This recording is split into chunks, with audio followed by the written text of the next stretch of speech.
జనగామ జిల్లా దేవరుప్పల మండల కేంద్రంలో అంబేద్కర్ విగ్రహ ఆవిష్కరణలో ఉద్రిక్తత వాతావరణం చోటు చేసుకుంది.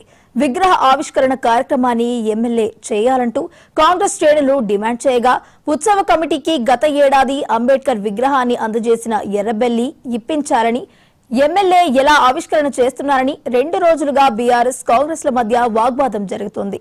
దీంతో ఇరు వర్గాల నేతల మధ్య ఘర్షణ వాతావరణం ఏర్పడగా పోలీసులు 100 మందికి పైగా మోహరించారు.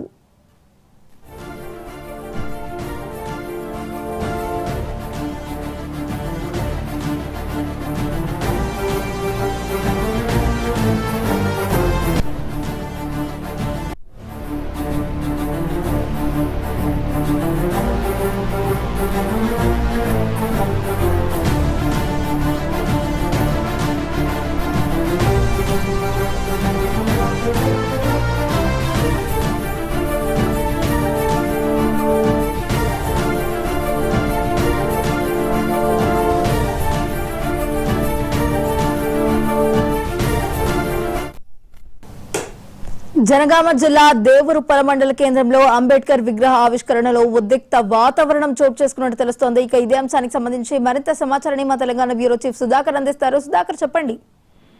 వైష్ణవి, అంబేద్కర్ విగ్రహ ఆవిష్కరణలో దేవరుప్పల మండల కేంద్రంలో ఉద్రిక్త పరిస్థితి నెలకొంది.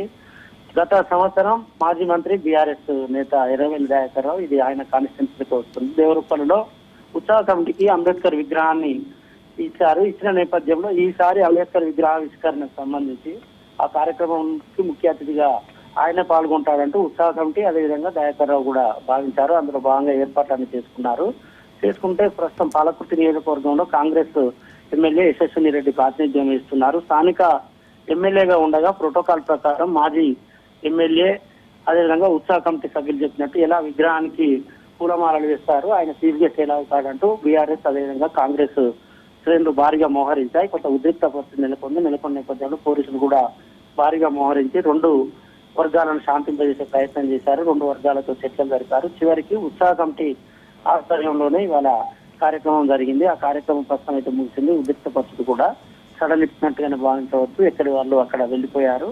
ఒకవైపు దయాకర్ రావు, అదేవిధంగా మరొక వైపు స్థానిక శాసనసభ్యులు యశస్విని రెడ్డి ఇద్దరు కూడా వాటి కార్యక్రమానికి ముఖ్య అతిథులుగా ఉండలేదు. ఉత్సవ కమిటీ మాత్రమే కార్యక్రమాన్ని చేసుకొని వెళ్ళిపోయింది. Right, thank you Sudhakar.